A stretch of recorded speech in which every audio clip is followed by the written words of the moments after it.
Welcome, one and all, to the Intellectual Freedom Podcast, where we explore ideas that challenge the status quo, expand your perspective, and empower your mind. I'm your host, Dr. David Hopkins, humanities professor, and I invite you on a journey of thought-provoking conversations as I step out of the college classroom to discuss, analyze, and critique all aspects of culture, society, and politics that impact your life today and have the potential to reshape your future. So welcome to a podcast that stands for the power of intellectual exploration. Welcome to the Intellectual Freedom Podcast. Hello, everyone, and welcome back. I want you to picture something for me real quick. Imagine a beautiful tree-lined college campus. The ones with the large oak trees, smartly dressed students. They're walking and talking, book bags on their way to campus. It's peaceful. It's fall. The leaves are turning. It just smells of academia. It's the kind of scene all university brochures share with parents to convince them to part with $150,000 or so to get their 18-year-olds to buy to get 18-year-olds to buy a small mortgage in debt so that they can become appropriately educated over 4 years. Now let's enter stage right. An eager student, Stephen Smith. Young Stephen, he loved learning. He did well in high school. He was excellent in his SATs. He was a solid performer all around in the classroom. His life track really began to take shape when he fell in love with the works of a certain philosopher named Friedrich Nietzsche during a first-year Western civilization course in college.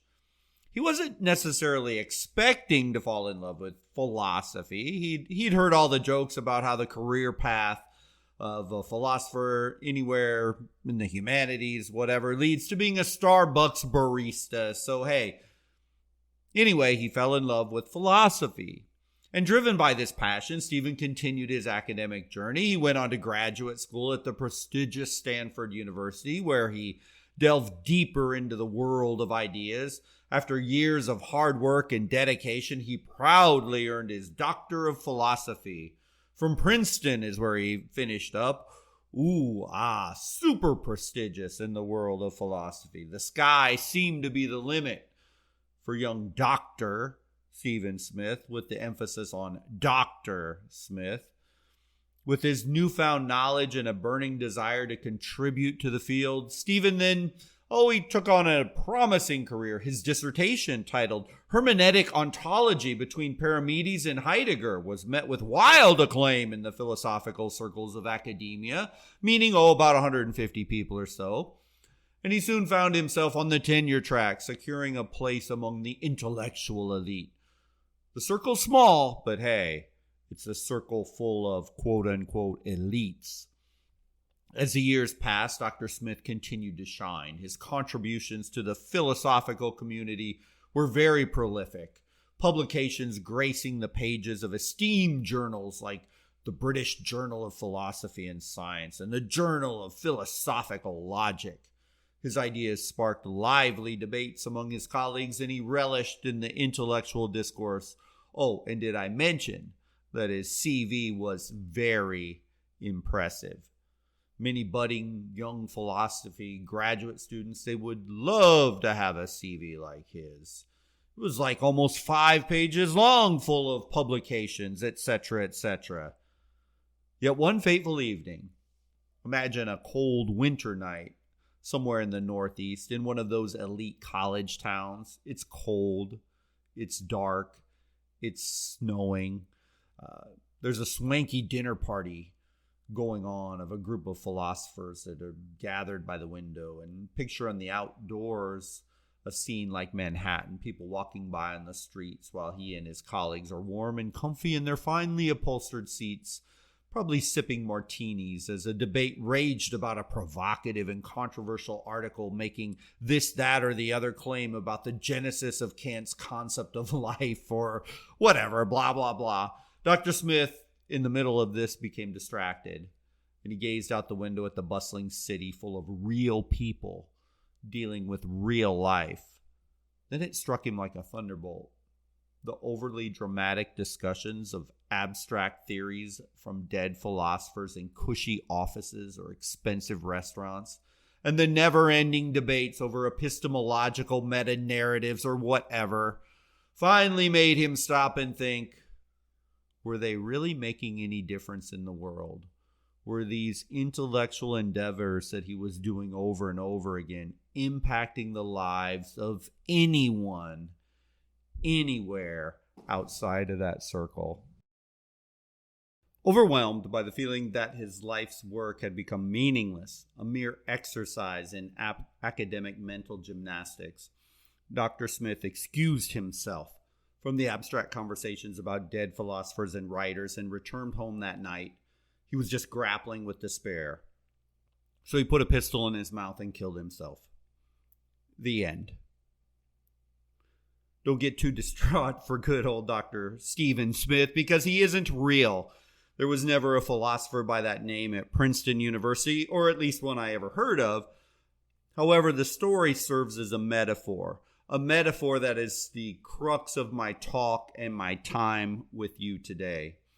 I believe far too many doctors of philosophy have committed relevancy suicide, not actual suicide, but professional suicide, because they spend their entire lives in abstract, obscure, and how do I say it kindly, irrelevant silliness that doesn't impact the real world in any way, shape, or form. How many philosophers in our highest levels of society could you name? 1, 2, maybe? For most people, they might remember a college professor if they were memorable or lucky enough to have a really good one, but most people probably can't think of one. And even if they had a good one in college, they probably don't have any contact or consume any of their work right now. Now, why would I create this rather morbid extended metaphor? Because, well, obviously, philosophers in our esteemed Ivy League, they very rarely would kill themselves. It's almost ridiculous. Life is very good for them. Life is easy for the most part. But they do far too often write about, talk about, attend lectures and conferences and write books about stuff that wouldn't impact anyone outside of their tiny sphere of influence. Not even one person most of the time. I find this a shame. I have nothing against these people. I actually admire many of them. I read a lot of them. These people are smart, very smart. They are articulate. They write well. And many can speak incredibly well. I know I had the privilege to study from many of them as I worked through my own graduate, postgraduate work in the humanities. And these philosophers, they have much to offer, but yet they don't engage with the general population. Thus, they are committing relevancy suicide. But I think they can resurrect themselves. I know they can. But right now I have a problem. I just have a big problem with the Doctor of Philosophy intellectual class. As the old saying goes, where much is given, much is expected. And in the face of very complex challenges that we have in our world today, the wisdom that our philosophers could shed on the dark path our society is on, they are needed. These highly intelligent individuals, they can, if only they would grab it, bridge the gap between abstract theory and real-world application. The actual value of that doctor of philosophy lies in its power to illuminate and guide, offer solutions and perspectives that can transform people's lives everywhere. One of my favorite philosophers of all time is Bertrand Russell. And in the middle of World War II, or shortly thereafter, I can't remember exactly as I'm speaking with you right now, he wrote in an essay, if you wish to become a philosopher, the first thing to realize is that most people go through life with a whole world of beliefs that have no sort of rational justification, and that one man's world of beliefs is apt to be incompatible with another man's, so that they cannot both be right. People's opinions are mainly designed to make them feel comfortable. Truth, for most people, is a secondary consideration, end quote. See, we need philosophers. We need them to help shed light in a much broader context than most people generally are going to think through in their modern life. And the net that our philosophers are casting is too small. We need them to help elevate discourse in society, not in their journals. We need them to help us think better, consider things more deeply, analyze thoughts and data and theories better. No offense, but those silly, obscure journals be damned. Philosophers need to reach the people. We need the people to be given insights and ideas bigger than the silly Washington Post, Reddit, Twitter, or CNN Online, or whatever. With all due respect to publishing in academic journals, to add a tick mark to the CV that nobody outside a minuscule little circle will ever care about, or just abstractions on dead philosophers. We don't need any more of that. There's too much of it. Doesn't mean we need to stop analyzing those things, but we need to think bigger, deeper, and broader. In a world that has AI bursting on the scenes, we have divisiveness everywhere in the country. We have confusion that was wrought by the COVID-19 pandemic. We have political extremism. We have misinformation and disinformation, global climate change debates, and war, and political propaganda campaigns that blatantly thumb their nose at truth, ethics, morality. Philosophers bring to the table a unique set of attributes that can help society dissect all of this stuff in a more enlightened way. So you may be thinking right now, I'm just crazy. I'm sort of being a bit overly optimistic of the skills of a PhD. Well, I do teach in higher education, of course, and I do have a PhD, but me, I'm not the type of PhD that has ever been in the ivory tower. I've been a soldier, a stock and bond trader for the past 11 years. I've been teaching in the state college system, in the community college systems. I'm not, nor will I ever be, an ivory tower elite. I don't have the skills for that, nor the disposition.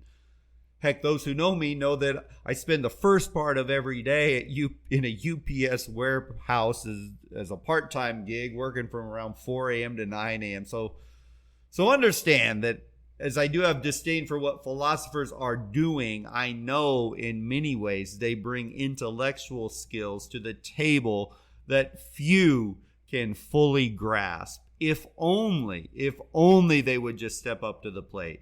See, here are the things that they do that we need them to go deeper in society. See, philosophers, they have critical thinking and problem-solving skills. At the heart of philosophy lies critical thinking. If you listen to this podcast at all, it's just one of my core topics, critical thinking. A skill that philosophers, they have to hone to a fine edge to make it. They use it every day. If they would use this skill to dissect complex issues in our culture, they would add a new perspective to the public sphere. Philosophers sift through the muck of conflicting narratives. They evaluate evidence rigorously, and most importantly, they formulate well-reasoned conclusions. In our headline-driven, quick-hit, low-attention span media consumption, philosophers could become a go-to resource in a world that is just besieged by an information overload, guiding us through the upheaval of disinformation and ensuring that our decisions are founded on solid ground of critical thinking. Another thing philosophers do is research and analysis. Philosophers are not mere purveyors of abstract ideas, although they go there far too often, but they're also skilled researchers and analysts. armed with the tools of inquiry. They're experts in conducting rigorous research, collecting data, performing deep analysis. This capacity to dissect problems and to go into the depths of data enables them to contribute substantially across many fields, whether that might be deciphering implications of artificial intelligence or evaluating the ethical dimensions of medical advances or disease. Philosophers could clarify complex matters for tons of people. Another thing they do is effectively communicate. One of the hallmarks of philosophy is their proficiency in communication. Whether it's written or spoken, they can uniquely distill complex ideas into clear and understandable language. If philosophers would just drop the edge-speak, 3 and 4 syllable words like hermeneutics, intersubjectivity, or ontology, and speak like a regular human being from the planet Earth, sometimes they put on the air that they can't do it, but that's BS. Some like to play this air of, oh, I'm just so intellectual, I only know how to use really big words. That's a bunch of BS. If you are one of these philosophers listening now, you know you can drop the show and you can speak to the people in normal language. It'd be a great start if philosophers would worry more about being clear rather than trying to sound intellectual. Properly focused philosophers could demystify very intricate concepts, and they could disseminate critical information to the public. They could bridge the gap between the complex and the everyday. What a powerful thing. They also bring an interdisciplinary perspective. In many ways, this world, let's face it, it's gone off the deep end. The world's problems rarely adhere just to the confines of some single area. Politics and science, and propaganda and technology and social media. It's just all one big blender of concepts and ideas. People are just anxiety-riddled trying to make sense of it all. I know I get that way sometimes. Philosophers are adept at viewing issues through multiple lenses.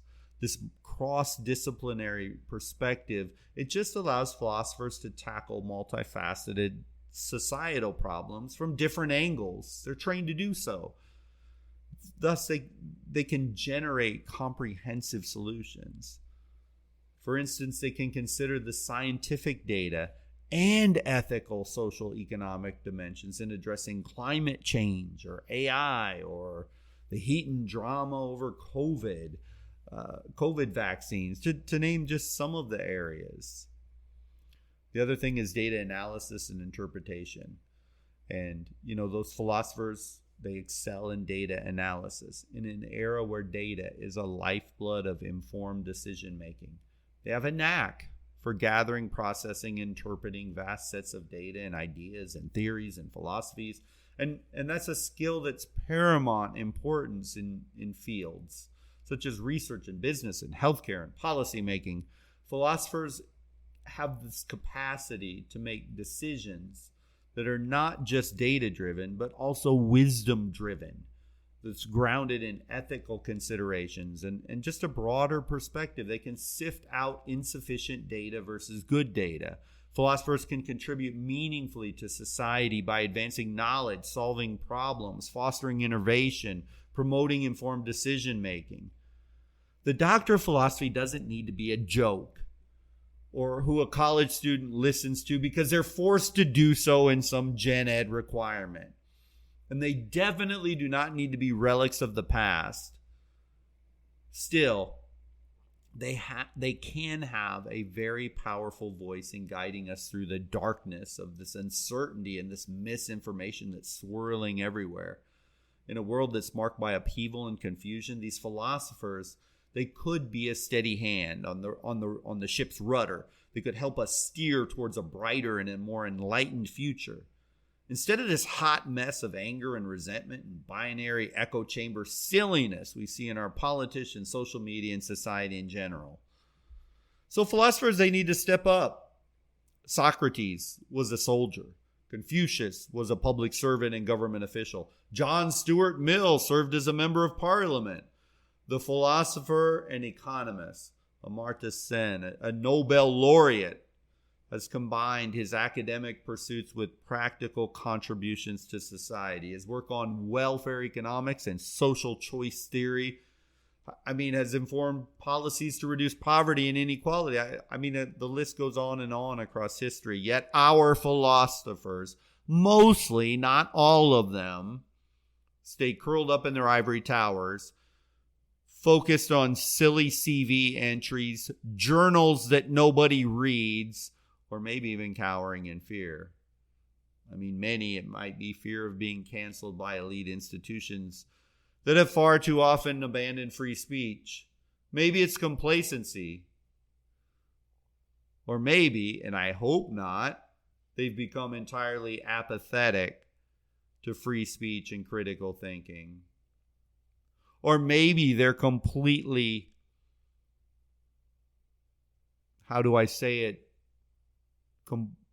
they're demagogues themselves, spouting off the exact same extremist theories and unwilling and unable to see any alternate opinion. Gosh, I hope not. That truly would be the death of philosophy. It may be a feeling of just being uncomfortable to jump into the fray. Our social media culture is an ugly one in many ways. I totally get that.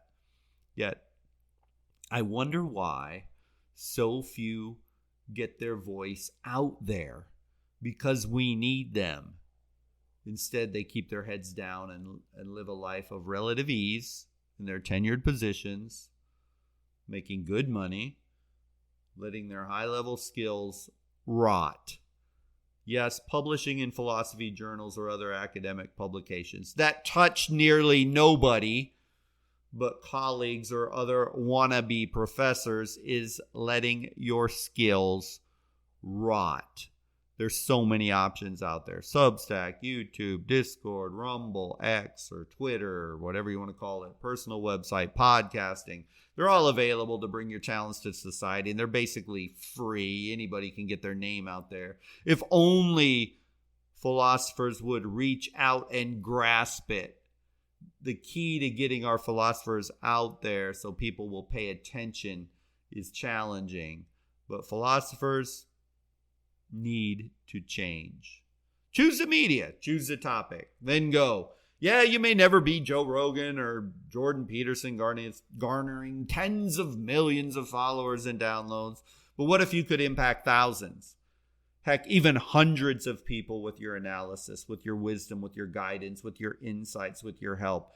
Heck, it is somebody somewhere is out there, and it's a start. It's putting your skills to use beyond just the ivory tower.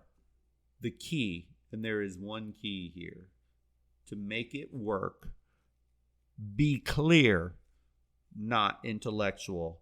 Academia is just too enamored with intellectual complexity and comical verbosity that turns people off. Academic pursuits, they certainly have their place. We need them. We need textbooks. We need that stuff.